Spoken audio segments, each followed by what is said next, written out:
Hey everybody, this is So Many Sequels, your book club for movies. I'm Josh. I'm Garrett. And I'm David.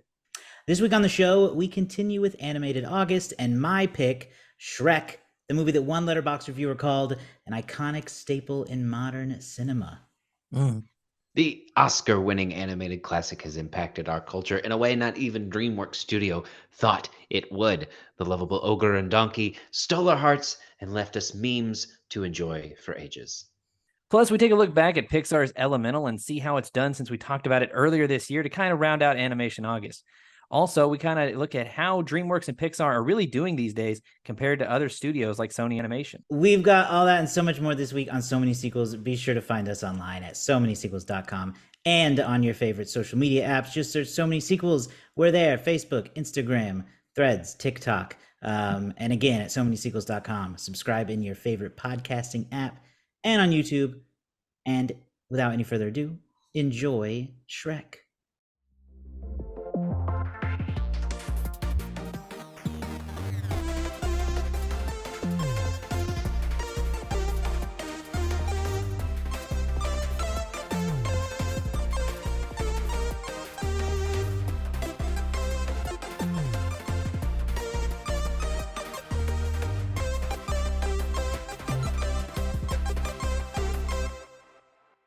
I watched They Cloned you- Tyrone. That was what I watched. That's right. You said something about they clone Tyrone. What'd you think of it? Because I've been hesitant.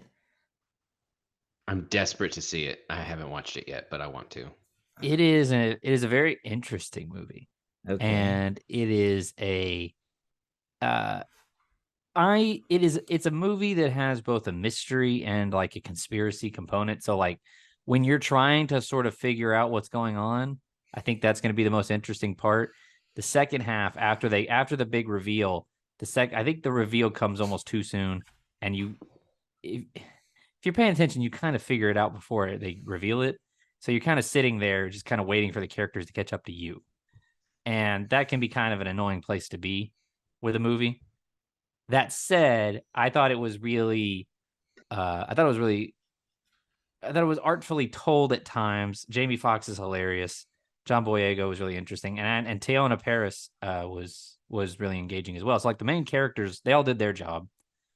But and then it's obvious. I mean, there's some heavy commentary going on there that I am not the right person to give, or sure. to maybe even offer the best analysis for.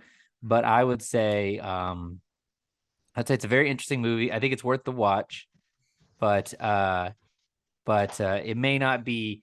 There may just be some issues structurally with how the mystery unravels. I think that might be an issue for some, might not. You might watch it and go like, "Oh, I don't know what David's talking about. I didn't know what was going on at any moment."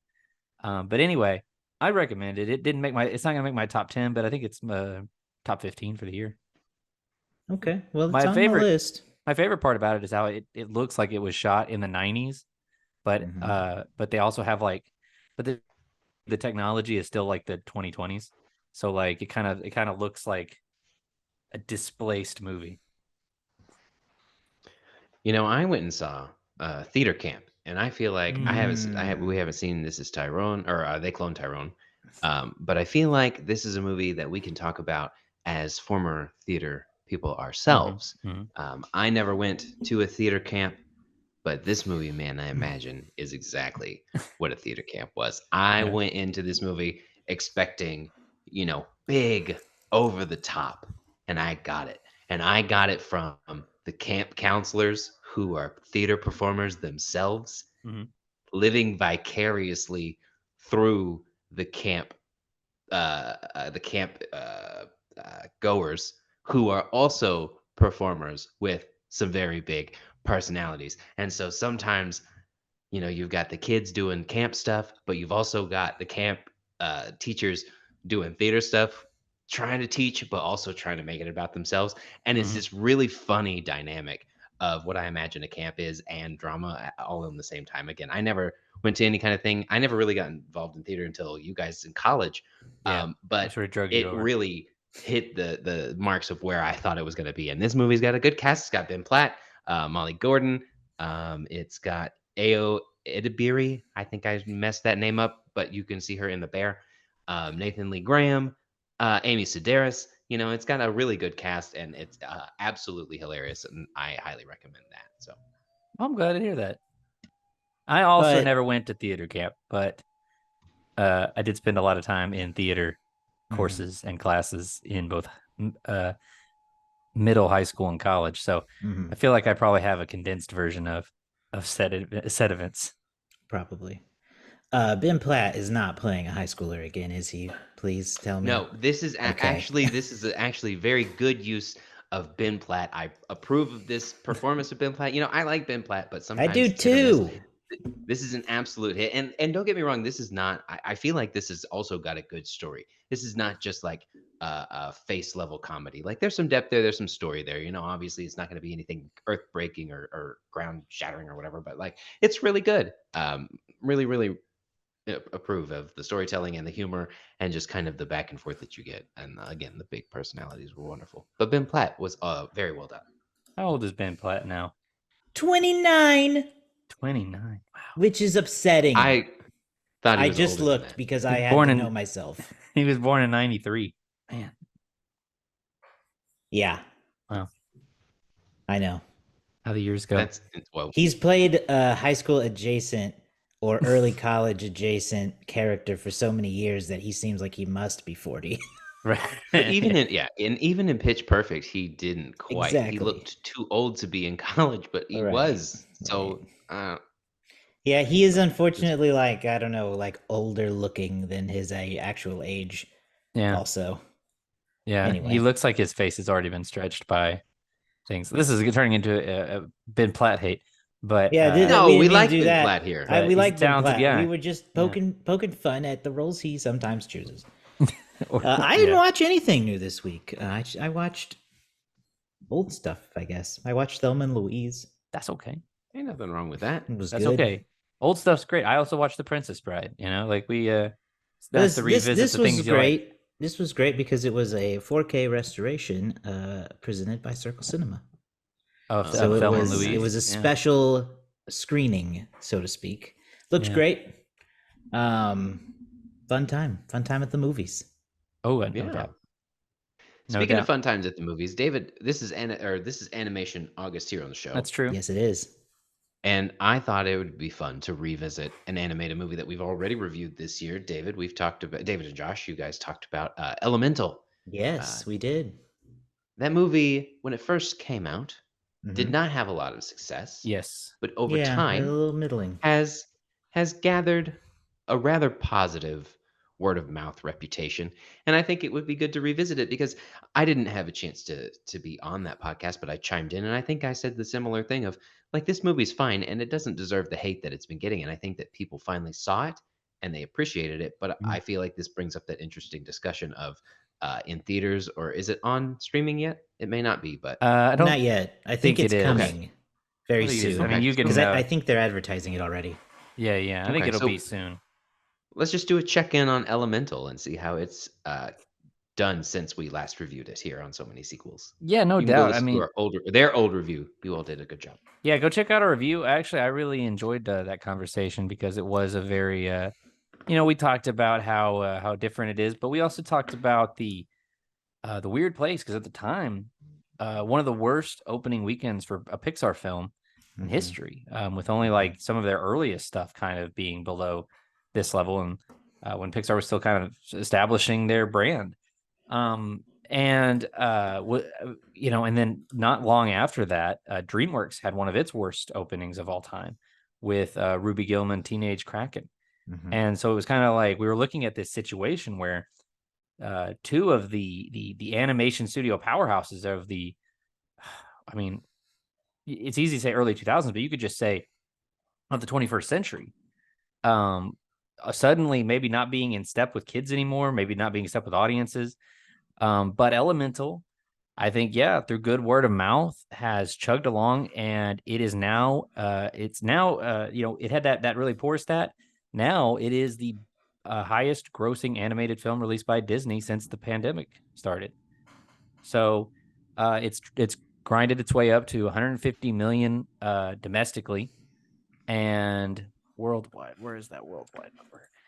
Which is good enough to be the number 13 movie of the year so far. I'm sure other films will pass it and knock it down, but it's in the mix there. It's done better than Fast X, if that helps. I know people like to think of the Fast and Furious movies as being really successful box office films, but Elemental has passed it since its release, and they released about a month away from each other.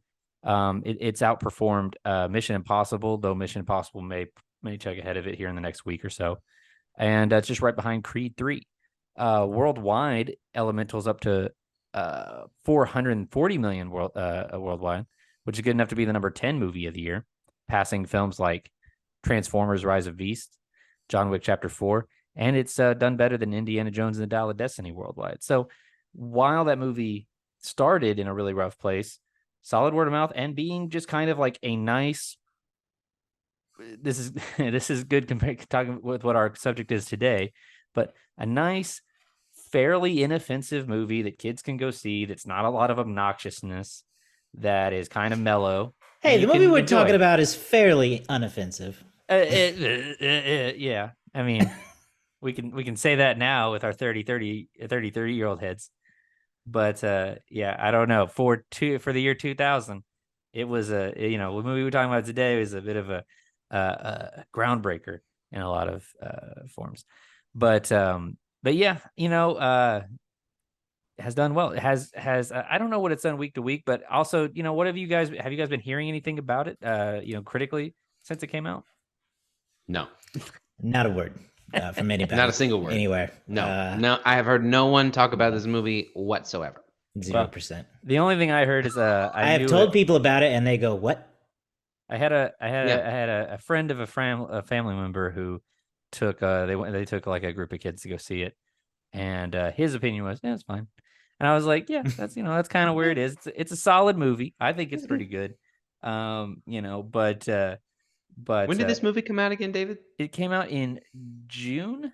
I want to say it came out. Let me look again. It's been a minute. It came out June 16th. The school summer break has definitely benefited this movie, I guarantee. I feel like kids being out of school, parents needing something to do, grandparents or daycare centers taking like kids to movies. What's out? Elemental. That's kid friendly, and let's go see that. But unfortunately, take them out on little field trip days. And this is where, David, that idea of is Disney Pixar out of step? I don't think they're out of step, but another much cooler animated movie came along very soon to kind of suck up all the kids' attention, I think. Mm-hmm. And so when you've got movies like Spider-Verse and now this very similar Ninja Turtles movie, I do wonder if the Pixar style can stay cool. Yes, no, I'm with kids anyway. 100% with you, because right now Sony Animation has latched onto something, and maybe not even specifically just Sony Animation, but if you look at some of the movies of the last few years have performed especially well critically and at the box office, they've had the involvement of I think their names are Chris Miller and Phil Lord. Mm-hmm. We're talking about the Lego movie. We're talking about Mitchell's versus the Machines. We're talking about R.I.P. the Solo movie we never got. Exactly. We're talking about the Spider-Man Into the Spider-Verse films, and the knock-on effect those have had with films like Puss in Boots, with films like Ninja Turtles, where they are going for a more unique, experimental style with how they do things, as opposed to the kind of polished look that Pixar and DreamWorks established in the early 2000s. Everybody's, so, yeah. I think, where Pixar excelled, and we'll move on to our movie here in a minute, but where Pixar really excelled was making animation look real, but also like cartoon. And then you at some point in time we crossed and we started making things lifelike, like the Lion King. It's CGI, but it's real, but it's not real. And Pixar is somewhere in between, where it relies on bringing this animation world to life and this realism. But again, Sony Animation, what they're doing is they're bringing the sketches to life. And I think that is the difference. Is we've seen that we can make graphics and CGI real. Go watch Lion King and be Mhm. impressed by their dead eyes. You know, I think that is where Pixar needs to figure out what movies need to have a different kind of Right. animation rather than just making things bigger and more realistic. Yeah. Perhaps it is going back to the literal drawing board. Well, Pixar's, in my opinion, Pixar's strength has always been going back to before their movies, could look so nice. Their strength has always been their characters. They've had characters that have just, for whatever reason, kids have latched onto, whether that's Woody and Buzz or Mike and Sully or Nemo or the Incredibles or whoever it is. Insert any of those iconic movies from 2010 and before, and even on through the 2010s as well. Wall-E, right? Up. They had these characters that people just latched onto, and it didn't matter what the animation looked like. And I'm not going to try to say that their last handful of movies haven't had good character, but whatever reason, those characters have not latched on the way that they have in the past. None of these movies, perhaps I may say, could be made without the one we're talking about today, which is my pick for Animated August. We're talking about Shrek, the legendary Shrek. Yes. This is a huge movie. And I don't think they really thought it would be that when it came out. Just with the way it subverted the the traditional fairy tale, but also the traditional children's animated movie. They really ratcheted up the what you can get away with in a kids movie stuff. A lot of jokes that draw the line. And a great cast: Mike Myers, Eddie Murphy, Cameron Diaz, John Lithgow, Jim And that's Cummings. That's it. And Jim Cummings is great. He's a legend in the voice Exactly. acting world. So, yeah. So Letterboxd describes Shrek as it ain't easy being green, especially if you're a likable, smelly ogre named Shrek. On a mission to retrieve a gorgeous princess from the clutches of a fire-breathing dragon, Shrek teams up with an unlikely compatriot, a wisecracking donkey. Shrek was released in May of 2001. Real I don't even know what period of time that is. People forget about early 2001. It's true. But it's I do true. recall Shrek being large in my life in that year. What did you guys think about Shrek? Did you see Shrek in theaters? Did you love it? What's your relationship with the ogre? Garrett, I'll let you go first. Oh man, yeah. I don't remember much about that time either. It's kind of washed away from my memory. However, I often to this day still ask if people know the Muffin Man. Yeah. Um, Yeah. Out of context with no other thing, assuming that people will understand where it's coming from. Um, Obviously, Shrek has been around. I mean, for it to have been around since 2001 feels right, but also like I don't know, it doesn't quite seem right. Like Rome. It has made its cultural impact on this world like something else. It is the Guy Fieri of animated movies, I feel like it shouldn't be good. It's kind of loud, it's obnoxious. You look at it and go, what the hell is this? But then you go, it's good. Like I Yeah. mean, seeing it on his face, I kind of want to punch it. But like looking at it and spending some time with it, I really, really enjoy it. And like that is how Shrek has impacted me. Like it's just so wonderfully stupid that you can't help but love it. For me, Yeah. yeah. For me, what do you think about that, Josh? First off. Yeah, agreed. I think that Shrek is like if you asked me, if you were like, what is the definitive movie that shows off the vibe of the early 2000s, it's Shrek. And I think that's because Shrek set the vibes. So many copycat things came out around it. Shrek obviously blew up and more sequels came out. So I just think it is a movie that like affected the culture. It made an impact. Yeah. That impact was somewhat delayed for me. I did not see Shrek in 2001. My mom would not let me see it because she had heard there was a lot of in what I interpreted as in the window. She heard there was a Oh, lot was of there a lot of in the window? there's a lot of in the window, which is how I interpreted that statement from her.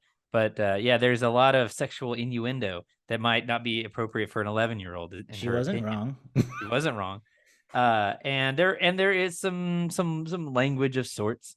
It's the most Donkey just straight up says, uh, he says, you ask anybody if they want a parfait, nobody in the damn world gonna say they don't want a parfait. Just straight up says it. And my wife goes, oh, I forgot that he just says damn, just right out like that.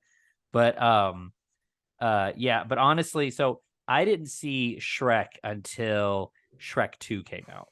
It was around that time period that like Shrek, when Shrek 2 was coming out in theaters. I was 14 by that point, so I just went to the movie store and rented Shrek and watched the first Shrek movie, and it was very funny. I mean, for me, the takeaway back then was Donkey. He was the funniest thing in the movie to me, and so I couldn't wait. And then I watched Shrek 2, or as I like to call it, Shrek the Fockers, and it was. I like Shrek 2 more, but I don't know if that's a hot take or not. But I like Shrek 2 a little bit more. But Shrek 1 is also still so funny, and I think uh, gave the folks at Disney a little bit of an existential crisis on whether or not fairy tale movies could be taken seriously after Shrek does a fairly good job of sort of dumping on them a little bit. But yeah, so but I had a lot of friends who loved Shrek when I was a kid. I just couldn't watch it for a while. Right. I believe that. Was it one of those things where you basically knew every joke in the movie by the time you got to see it because all the kids told you? No, not necessarily. I knew a lot of them, but for me, it worked out that like what everybody else picked up on was a lot of Shrek's lines and a lot of those kind of jokes, because it was still for us. It wasn't pre-internet, but it was pre meme culture. It was before the internet could just completely ruin everything. But a lot of people were like talking so when I watched it, I was like, man, Donkey's so funny in this. Like it was just all Donkey's lines that were hilarious to me. And people were doing the Muffin Man stuff, like Garrett said. People were doing some of the other bits, but Donkey, when Donkey starts going off about parfaits, that was like to me one of the funniest things I'd ever seen. I want to point out at the very beginning of the movie, I want to talk about how this sets the stage and also it demonstrates the impact of Shrek. So we open with Shrek reading a fairy tale book, and then we pull out to see that he's actually taking a dump in the outhouse. He's annoyed with the book. He kicks open the door, and Smash Mouth's All Star starts blasting. So we immediately get the expectation that fairy tales are stupid in this movie. Yes. But also, I have to talk about All Star. Okay, All Star by Smash Mouth came out in 1999, and the music video features scenes from the movie Mystery Men. That's true. And then Shrek came and claimed All Star as its own 3 years later. And now I think people think of Shrek when they think of All Star 100%. more than they think of All Star when they think of Shrek. It's 100%. And let's not downplay. All Star was used in like, I want to say every movie of that conservatively time 50 films between 1999 and 2002. It was in Rat Race. Mm-hmm. Like any movie, if they had a movie coming out, they're like, can we use All Star? And they were like, yeah. Must have been the cheapest movie ever cheapest song ever to get the rights to. But yeah, it's iconic. I can't tell you how many times and honestly, they should layer in the sound of Shrek's outhouse door slamming at the beginning of the song. Like that's something they should have done a long time ago, because that's how I remember the song is somebody once told me, like with the door slam. That's how I think of it. Thoughts on All Star, Garrett, and the Shrekening of it all. I was thinking the same thing. I mean, again, I have often said that Smash Mouth is the Guy Fieri of of music. So this movie just continues to prove my point that it is the Guy Fieri associate of animated films. I don't know. This song really just does encompass all. I don't know. You can't untangle the two. I don't know if Shrek reflects All Star, if All Star reflects Shrek, or which came first, chicken or the egg. They're both wonderful in their stupid ways. Mhm. It really is the only song that can be used for this kind of movie. Realistically, the only band that can be used. I think in Shrek 2 they used them for a different song, if I'm not mistaken. But it's been a while since I've seen Shrek 2. Yeah, did they what I don't remember what's I mean, Accidentally in Love starts Shrek 2, Well, but I and don't at remember if that's at Smash the Maybe end Mouth of or this not. movie is Smash Mouth's "I'm a Believer" cover. Oh, the version of it. That's Yeah, what yeah, it yeah. is. That's what it is. Yeah, At yeah, the yeah. end of So this they show movie. up twice, which Yes, makes perfect sense. You bookend this movie with Smash Mouth. It makes sense. exactly. This was something that I had kind of forgotten about because I think it's been a little while since I watched Shrek, but there was like even more licensed music in this movie than I remember. Like I have no memory of Hallelujah being in the movie, It's got a or banging soundtrack. oh yeah, It like does. there's It's a one of ton the of stuff. first like movie and especially animated movies to really take licensed music to help kind of tell and advance the story. And it is. It does have a good one. It's got the I'm a Believer. It's got this one by the Monkees and the Smash Mouth version. You got Hallelujah. You got All Star. Um, Eddie Murphy's singing in there, and that's always a plus. Mhm, So mhm. it really is from top to bottom a great soundtrack. I want to go back though because Josh, you talked about the opening and Mhm. him. It opens with a physical book, right? That opens and he starts reading it, and that is, I mean, quite directly a reference and shot to Disney. To that point in the year 2001, Disney had 10 different movies open with a shot of a book opening to start the story. Like it was towards the beginning of Disney's filmography, that was like one of their staples, was just a book opening to start the movie. And so like it's obviously a direct reference to that, to getting you in that mindset, because people just I think people just associate that with fairy tale films. And then for him to just rip it open and wipe his butt with it, it was like, yeah, this is a different type of movie altogether. Um, and then, and then it's just off to the races. But I gotta say, watching this movie, there was a lot less to it than I remember as well. Like, I don't What know do if you you, mean? so like I think the movie really only exists in like three parts. Like there is the part where Shrek is introduced and he goes and sees Farquaad, and Farquaad says, "Go get the princess." There is them rescuing the princess, and then the montage of them hanging out and getting to know each other. And then it's the wedding. And like that's the whole movie. It's like those three chunks.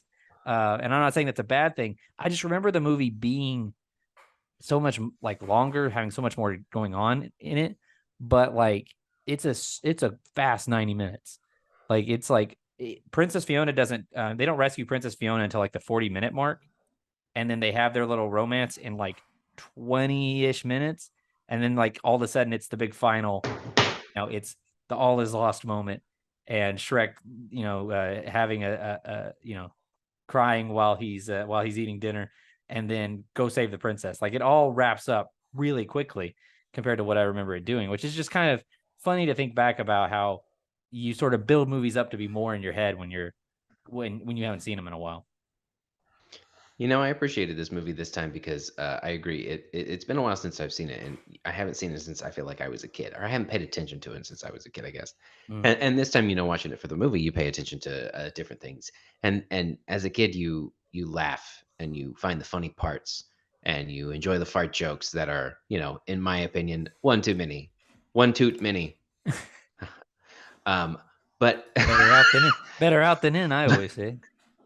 But I appreciated the story because, again, it does take a lot of the tropes of a traditional fairy tale kind of movie, flips it on its head, but it also gives you the similar message, but also kind of flips it on its head, where it's more about learning to appreciate yourself, and you don't always end up like your truest form of self is not that ideal of the beauty and the perfection and the princess.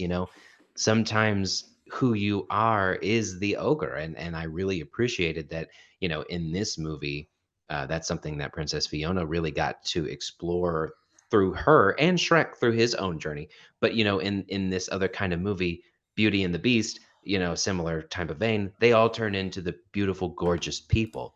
Mm-hmm. In this movie, it wouldn't have been surprising to see like an unattractive man with a beautiful woman of stereotype. But no, in this one, you get both of them turn into ogres and both of them see the beauty in each other. And Mm. that's really the Mhm. essence of what a fairy tale is supposed to be. Mhm. Not based on your looks, not Prince Charming, not the most beautiful person in the world, but Mhm. somebody else who sees you for who you are, finds that beauty, and loves that beauty inside and out. And it Mhm. doesn't make a difference. And so this movie, while it is a bunch of fart jokes and ridiculousness, it also really has a good message that you can send beyond what I think you can get from a typical, stereotypical fairy tale Mhm. movie.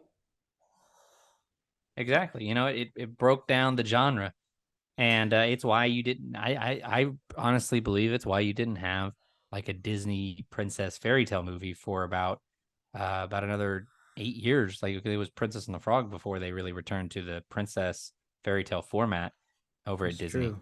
And so, like, you know, and since then they've tried to reimagine the premise of that a little bit so that it's not so, I don't know, so it's not so stereotypical. It's not so Snow White or Cinderella, but that, you know, the characters have a bit more realistic fashion to them. You know, and so, like, you know, I think it was bound to happen, and Shrek was the movie to do it, where they just said, let's take let's take this genre of film that people know very well and let's just turn it on its head. You know, it's a lot like a Mel Brooks movie in a lot of ways, where it's just kind of like taking a lot of recognizable things and then just goofing around with it. So yeah, and you know, for 2001, it was pretty good. It was a pretty good looking film. You know, it went with an uglier look than Pixar had been doing with its films, going for a little bit of kind of a grotesque appearance, and it worked to in its favor. Yeah, right. And like we mentioned before, you know, it totally ruins the idea of the princess movie when it decides to have the princess herself turn what society views as ugly in the Mm-hmm. end. She becomes the ogre. Mm-hmm. And there's the overall almost B plot kind of all the other fairy tale creatures being kicked out of Duloc because they're weird and different. Mm-hmm. So yeah, it's a good message in a like unsuspecting setting. Mm-hmm. They use the fairy tale setting to deliver a different message than I think is typically done. I Yeah. was just saying, I think Mike Myers is the best casting choice. You know, I think early casting, Chris Farley Mm-hmm. was originally set to play Shrek before he passed. I think that Mike Myers is the right choice. Again, you look, uh, they don't hold up, but those Austin Powers movies and their satire that they set forth for those spy genre movies, especially Mm-hmm. James Bond, you know, it's so for the time funny and iconic, and that character is so good, and in the same kind of vein he's doing a similar kind of a thing. And so I think that it's got the same kind of cultural impact that Austin Powers had for like the spy movie Mm-hmm. genre. And I think that what Mike Myers as a character can bring to Shrek is beyond what it probably would have done with just Chris Farley. And that's not a knock on Chris Farley. I just think that this casting choice was Yeah, made better it by unfortunate tragedies. it was you know, there you can watch there is like early scratch footage of Chris Farley's version of Shrek that you can watch and listen to, and I think that there's a nugget of quality there that if he hadn't passed away and if he had continued on with this role, I think it really could have changed how a lot of people view Chris Farley. Like if he was able to kind of go to those more emotional places with the character, or if they had even written the character differently to kind of, you know, play to Chris Farley's strengths. Because you know, I think Farley was a guy that we never, unfortunately, never got to see that other side, that turn that we've Yep. seen with a lot of comedic actors who do make a turn at one point or have been able to show that depth. And Mike Myers is one of those guys. Like you said, if you watch Austin Powers, you watch some of his other movies, while he's mostly playing it for laughs, and it's very funny, he does have that ability to find that little kernel of emotionality in it to make the character sympathetic, to um, make the character sort of vulnerable. And you get that with Shrek when he's talking about, you know, how nobody values him. Nobody wants to get to know an ogre, to see his cute, and how that has sort of warped his view of society. And when he says, you already are beautiful to Fiona at the end, you feel that. I think that Mike Myers, like you said, Garrett, he is a good casting choice here. I think that I don't know if we got to see it as much, because I think he really just doubled down on the silliness of Austin Powers or the Love Guru or any of his other comedies, Cat in the Hat, after that. But I think Mike Myers has it in him to play a more softer role if he wanted to. Yeah, I think there could probably be a whole documentary in itself on the voice casting of this movie. It was originally because he's always tied to these somehow. Shrek was originally offered to Nicolas Cage, who turned it down because he didn't want to look like an ogre. Hey, better out than in, I always say. Chris Farley actually recorded almost the whole movie before he passed, which is crazy because that was in 1997. Mm-hmm. So this movie could have come out a lot earlier. And then, not only did Mike Myers come in to take on the role of Shrek, he recorded the whole movie without the Scottish accent. And then they went back and changed it. Mm-hmm. So there's so many versions of this movie that I want to hear and see. That I don't know if it's out there. Yeah, I've seen some of that old kind of test footage of Farley. I've never seen the other Mike Myers accent. I don't know if it's just him regular talking or what, but yeah, it sounds like they spent a lot of time recording this movie's voice track. What are some of your favorite Shrek quotes? Because this movie has also been very quotable over the years. Shrek repurposed a line from Babe with "That'll do, donkey, that'll do." That'll do, donkey. The ogres are like onions. Yeah. That is a quote that I hear all the time. Layers. And of course the parfait. Yeah, those are probably my three most heard Shrek quotes over the years. And I don't even really love parfaits that much. I know. The only reason I know about parfaits is because that was like a big McDonald's thing for a while. It's like, come to McDonald's and get a chocolate parfait or something like that. A healthy breakfast. You ever ask somebody if they want a parfait and say, hey, man, I don't want no parfait? And that was, to me, one of the funniest. It felt like an ad lib. He's like, people like cakes. And he's like, ogres are not like cakes. I'm trying to think of some of the other ones. I mentioned the noble steed. Yes, noble steed. Garrett, you got any? While I try to think. Well, earlier you mentioned Muffin Man. I love the Muffin Man one. That's one of my favorite things that I just kind of bring up out of nowhere. I also am a big fan of that. That's a nice boulder. I like that boulder. I like that boulder. I like that one. Yeah. Those are two of the ones that I feel like I say quite often. I'm making waffles. Always fun. Also, I'm making waffles. I love that one. For me, waffles is a big one. Another big one. It still gets me. It's just, I think it's the combination of the voice and then also the animation itself. When Farquaad's looking at the three girls, and it's like, which bachelorette are you gonna choose, right? And they're all going 3, 2, 2, 3. They're all yelling numbers, and that one with the big mask goes 3, my lord. Choose 3, my lord, and he holds up 2 fingers though. Choose 3, my lord. That still gets me. It's just that joke works. It's not even like a lot of levels. It just choose 3, my funny. lord. He's just so stupid. I'll also accept favorite parts in general. For me, it's a wrestling scene. Yeah, I was gonna say we should talk about the wrestling scene. You get a full-on SmackDown chair smashing good time. It's in the ring right there. So much more in depth than they really had to do. There's a suplex. He put somebody in the ankle lock. He did. Kurt would have been proud. There's a tombstone pile driver. Yes, Kurt Angle would have been. Intensity. And you know what I appreciate? They didn't name the moves. They didn't name the moves. A lot of times in these movies, when they try to put a wrestling move in there, they always try to name it and they always call it the wrong thing. They always think everything's just do the things. You can just do the things and not have to name them. My wife Nikki watched it with me, and she had to giggle at. I don't think she remembered this moment specifically, but when Shrek and Fiona blow up 2 animals and shape them into balloons, and then they lose them and they just float away. My wife went, that was a weird moment. That was a weird moment. That was a weird moment from conceptually. That entire moment's just weird. They blow up a frog and a snake and make them into balloons, and then the two of them just float away into the atmosphere. It is a very weird moment. You're right. I figured this is animation. August, we could talk about the animation and the impact that it had on the animation up until then. You know, David, you're kind of the animation know-it-all. We'll say that. I meant it in a positive way. I will, as we move into that, I do want to mention one other voice actor because we're going to be talking about them next week as well, a little bit.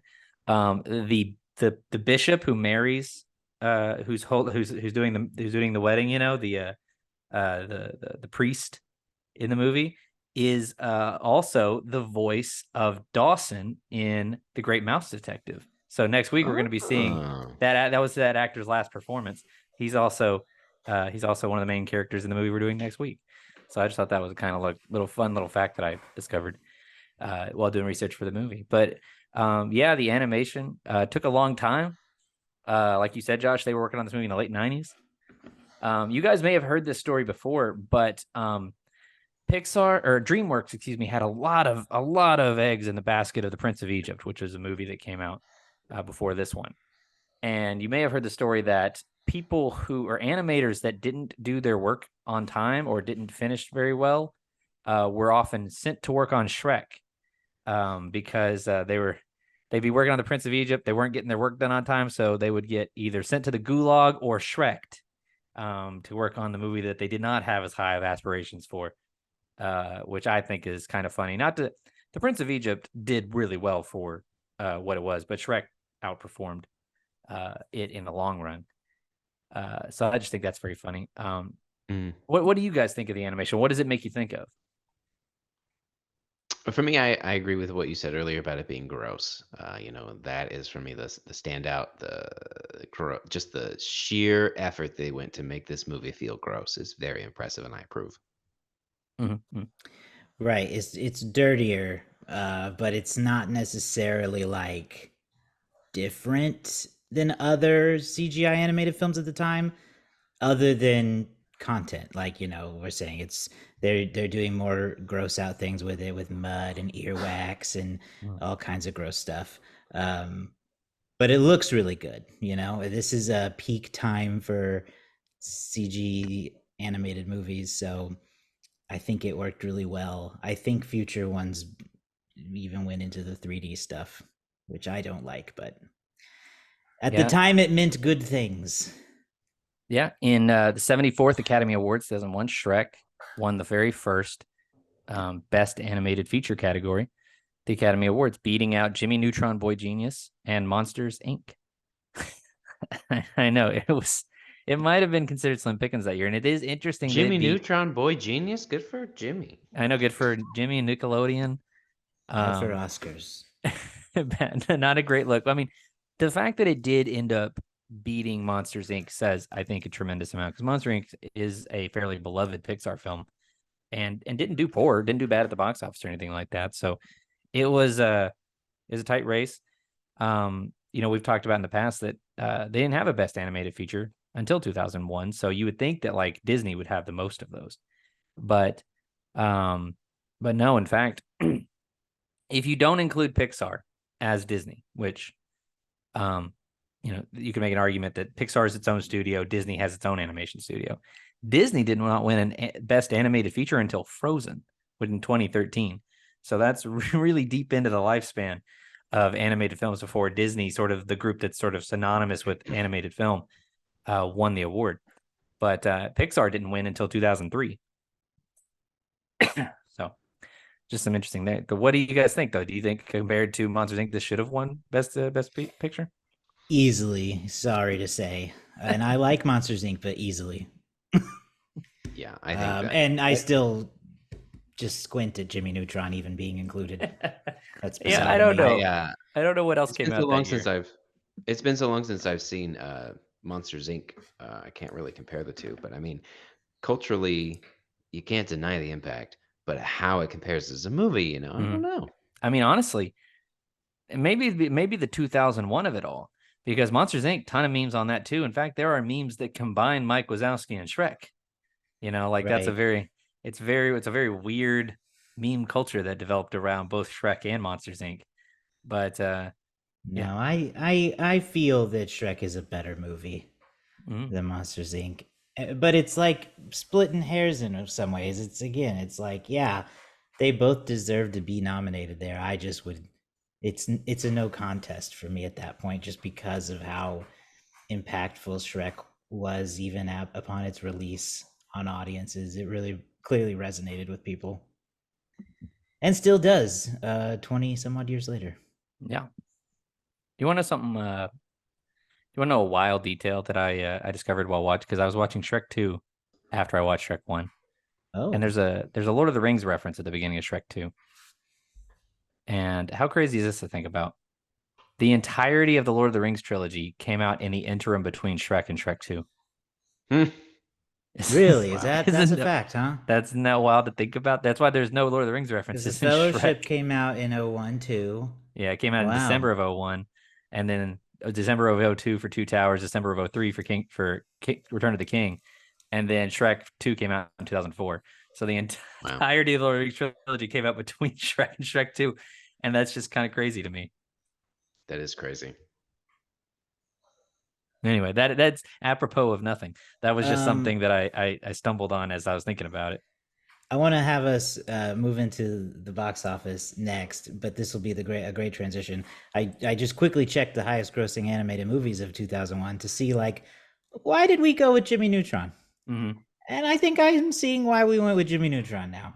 We got Pokemon 3 the movie. Yeah. We got Recess, School's Out. Oh yeah. Great Uh movie. Atlantis the Lost Empire, Oh, that's that's too which bad. I never cared too much for, but I think it's better than Jimmy Neutron. And then, like, a Final Fantasy movie. Now Slim Pickens that Just year at a the slim Academy pickings that Awards. year, indeed. You know, But that said, Shrek and Monsters Inc. would have been deserving no matter the year. I don't know, you can't have a category with just two movies, and so they were looking at it and they were going, We gotta have a third to pick yeah, Jimmy Neutron. Dang it! Nickelodeon. We'll go with that. Well, as we move into the box office for Shrek's opening weekend, it would have been an incredible weekend for me at the theater, because I'm going to go through some of the movies that were in theaters. In fact, three, or excuse me, two of my favorites on Letterboxd were in the theater at the same time this weekend. Shrek opened to $42.3 million in its opening weekend, which is a really, really solid open for an animated film in the year 2001. It unseated The Mummy Returns, which brought in 20.4 that weekend. At number 3 spot, one of my favorite movies of all time, A Knight's Tale, was in its second weekend, brought in 10.4. At number 4, Angel Eyes, which I have no idea what that is, brought in 9.2. And number 5 is Bridget Jones's Diary, which brought in 3.7. Some other great movies That's that a came week out that right there. weekend. It is, right? I mean, already we're in a great mood. Very But 2001. some other great movies that came out that weekend. Along Came a Spider, Blow. These did not come out this weekend. They were just in theaters this weekend. Spy Kids, Memento, Joe Dirt, Crouching Tiger, Hidden Dragon was still in theaters, and Oh Brother, Where Art Thou? We're still in theaters. So two movies I would end up putting on my favorites list. Also, just because I think you guys probably would appreciate it. Way down towards the bottom, still in theaters, also opening this weekend, but only in its premiere, was Moulin Rouge, which I don't know if you guys like that movie or not, but that was the other opening weekend, the other movie that opened that weekend. Anyway, Shrek actually, so I normally don't talk about second weekend stats, but Shrek has a unique stat. It has one of the best second weekends of all time, only dropping 0.3%. In its second weekend, Shrek brought in another $42 million, almost dead even.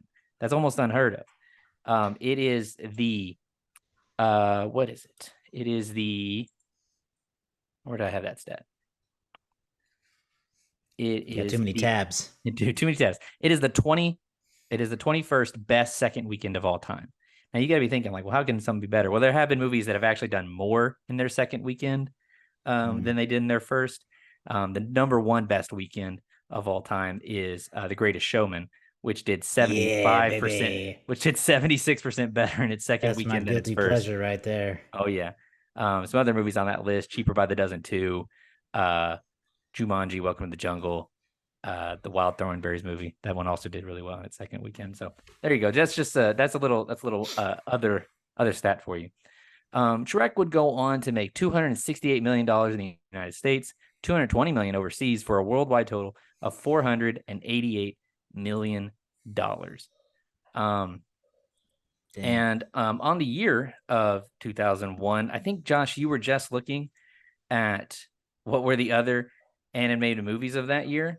Mm-hmm. I'm pretty positive Shrek finished as the #1 animated movie of the year. And domestically, I believe, yes. Domestically. Just ahead of Monsters, Inc. in the #4 spot. #1 movie of 2001 was Harry Potter and the Sorcerer's Stone, followed by Lord of the Rings, The Fellowship of the Ring, which you can hear our review of. And at the #5 spot was Rush Hour 2. So Rush Hour 2, Monsters, Inc., Shrek, and Lord of the Rings, and the Harry Potter. Those are your big movies that year. But also 2001, what a great year. Ocean's 11, you can hear our review of that. Jurassic Park 3, Planet of the Apes, Hannibal. We have a review of Hannibal. We've reviewed Hannibal. We do. How about that? So anyway, fantastic year. You know what's also in, anyway, never mind. I was going to talk about something completely different, but Shrek, huge year, did incredible numbers, and the highest grossing animated film of 2001. All right. Shrek is love, Shrek is life, as the memes say. That is the meme, isn't it? It's one of them. We didn't talk about our favorite Shrek memes, did we? I don't think any of us have favorite Shrek memes. I'd be willing to bet. The only one that unless you do. The only one that even comes to mind is the one where Shrek makes the face where he's like, do you know what I'm talking about? For the viewers, it's that really stretched out, weird, like awkward face that he makes where I don't know, I can't really do it. But anyway, got a prize for you guys this week. I accidentally looked at the Letterboxd scores. So you did it again? If you guys would like, I'll run the game. That sounds great. Here, I got an idea, David. Who is losing? Is it me? Am I last? Hang on, let me pull up the scoreboard. I feel like somehow I'm still last. even with your time off, Garrett. Let's see. Garrett is. I think I'm tied with 5. guests. Garrett's at a 5. Josh. When was the last time Josh won? Well, it was 2017. Let's hear Josh is at 4. The Force Awakens. The last time Josh may have won may have been when we reviewed Titanic. Wonderful. So there you go. So yeah, Garrett, you're in the lead. You're actually in the lead compared to Josh. It's 5-4. I have a theory. Let's test it. I feel like last place should go first because you have the whole spectrum to choose from. You get to set the tone, and then everybody else has to guess around that one. Okay. But you get the whole paintboard to brush upon. That's true. I think we should try it that way. Well, of course, he's not playing this week anyway. Yes. I know. That's what I'm saying. But I do have some reviews. Josh got 65. That was his last one. Oh, well, dang it. That's not one I'm proud of. We got some reviews here from the Letterboxd community. 4.5 stars. How does Donkey and the Dragon do it? Is how it's written. As the joke goes, very carefully. Yes. 4 stars. Wonder how Leonard Cohen felt knowing that for an entire generation, the beautiful chords of Hallelujah would just conjure up the mental image of 2 ogres pining for one another. Exactly. 4.5 stars. Had to rewatch this to remember what animal Donkey was. Animal is Donkey. And then finally, 5 stars. Duh, it's Shrek. 5 stars, in my opinion, every time. So there we go. So does that help you? Does that help you at all, Josh? You're in last, so you have the whole spectrum to guess on here. It does, and I want to go high, but not crazy high. So I'm gonna go 4.2. 4.2. All right. I struggled if it was like a 4.0 or not, and that's like for me the danger zone because I always compare it to like what is it, the Lord of the Rings movies where what was the Lord of the Rings? I feel like it was high. I can't remember, but they're high. Each one of the Lord of the Rings was the same one. It was like they were all 4.1 or 4.2 or something like that. So I always try to put them in comparison, and so I don't think it's at a 4, but I think it's high at 3. Yeah. So I do 3.7. 3.7. Okay. Let me do some math real quick. Oh no. Okay. Math. All right. The winner this week of the Letterbox game, and he needed it so much. It's Josh wins. It's an excuse me, I'm coughing. Finally. Getting choked up from this emotional moment, but it is a solid 4.0 on Letterboxd. So Josh, you win by nice. It was close though. Guys, That was a nail biter. You gotta check out the graph here. Can you check out the graph? You see that? So this is So this is the 5.0s, and this is the 4.0s, and then the 4.5s. The 4.5s are just right there in the middle with barely anybody giving That's it a fascinating graph. right? Almost nobody gives it a low score. And then there's a couple of like the 3s and the 4.5s are way down. And it's all 4s and 5s. Very few are unwilling to go with that 4.5. They'll commit to the 5 or 4. They're like, it's either a 4 or it's a 5, and there is no in between with Shrek. Well, we got to do the test here now with the 3 of us. 4, 5, 4.5, lower. Where are we landing on this? You didn't get to play the game, David, so you go first on this one.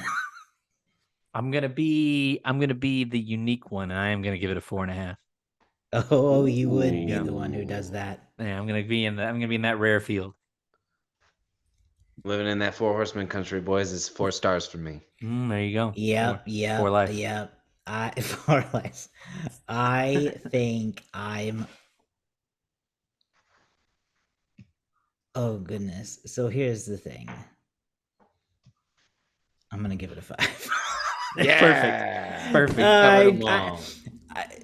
I had previously logged this movie as a 4, and I'm trying to think in my head right now what was my rationale, and I can't defend it any longer. So clearly, my mind has changed. Yes, and it is now a 5. Well, that means that our average is a 4.5. Isn't that funny? Well, that makes us the 4.5 unicorns. There we go. Cool. All right. There we go. Well, it should be 5, 4.5, 4. Like they should all be even with each other. Let's really build up the 4.5 stat. That is Shrek, my pick for animated August. What a great pick, Josh. Well, thank you. I wore my Shrek green to try to work with it. I was wondering if that was on purpose for the YouTube viewers. What are we doing next week? Are we gonna we're gonna do Mouse Detective, right? I believe so. Is that the next order? I know we'd already announced what we're doing, but I don't think we got the order down. We may as well. This leads into, you said the person who, there was a voice from the Great Mouse Detective in Shrek, so we may as well lead over. Yeah, why not? Yeah, Garrett, that's your pick. You want to give a little tease about why you picked it? You can go into detail next week, but just a teaser. Yeah, you can catch the Great Mouse Detective streaming on Disney Plus. It is one of the lesser-known Disney movies. I feel like very cult classic. I would put it in that vein. It's got Vincent Price, one of the legends, and it is a little bit of a Sherlock Holmesian tale, if you will. Pardon the pun. I don't mean that in a Mouseian way, but it's a great one. It's kind of scary, kind of dark, but it's going to be a lot of fun. Oh yeah. Yeah, I'm excited for that. And then we'll have a couple more weeks, I believe. At least one more week, but maybe a couple more. So be sure you're following the show online. So many sequels in all your social apps. Instagram, TikTok, Threads, and Facebook are all great places to find us. You can also go to somanysequels.com, find all our past episodes, the stuff that we talked about last week and the week before. No, we've only done 1 week of animated so far, but last week we did Teenage Mutant Ninja Turtles Mutant Mayhem. So if you got a chance to see that, go back, listen to our our review, and let us know what you think of that movie and this movie, and be sure you subscribe so that you get the next few animated movies that we'll be talking to you about. All right, that does it for us. We'll see you all next time. Get out of my swamp.